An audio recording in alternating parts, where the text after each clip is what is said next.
My name is Katie Carlson, and this is my summary vlog of my scholarly article that I chose, Making Our Way Through DIY and Crafting Communities in Toronto.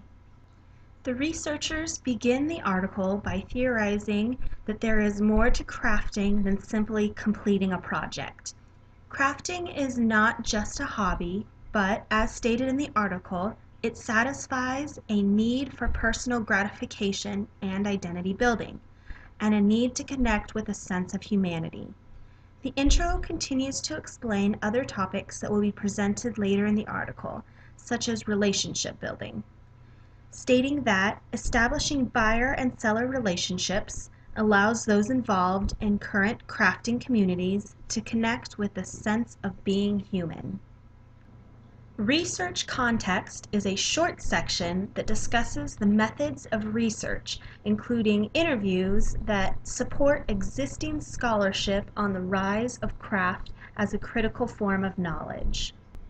The next section, personal gratification, building a relationship between yourself and craft, begins by discussing creating a relationship with yourself through crafting. And through one particular interview, it was revealed that the study subject had used crafting as a way to cure her depression. The section also goes on to unveil the sense of pride crafters have in their end product. The stories, photos, and crafts themselves reflected a sense of glee which could only be defined as an uncontainable sense of pride. Lastly, this section touches on crafting versus art and design, and how crafting has yet to be viewed in the same light as art and design.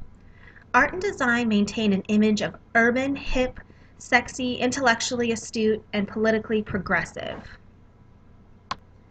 Some of the crafters interviewed for this article had left their jobs in order to pursue their crafting passion. Some opened craft shops or offered knit classes. They learned new skills, formed communities of practice, and developed technological strategies in order to stay afloat.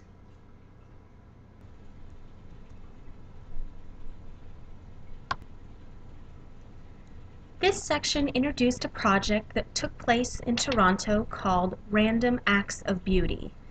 Covering an industrial creation such as a parking meter or lamp post with something soft, colorful, and undeniably handmade allows viewers to have a human interaction with not only the landscape, but with those who made the piece.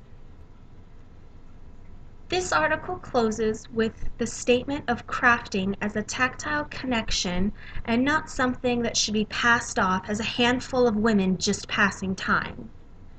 Finally, the idea of integrating craft into formal education or classroom settings is presented. Craft and DIY practices may very well be a perfect fit for challenging the monotony of formal education and the oversaturation of technology in most students' lives.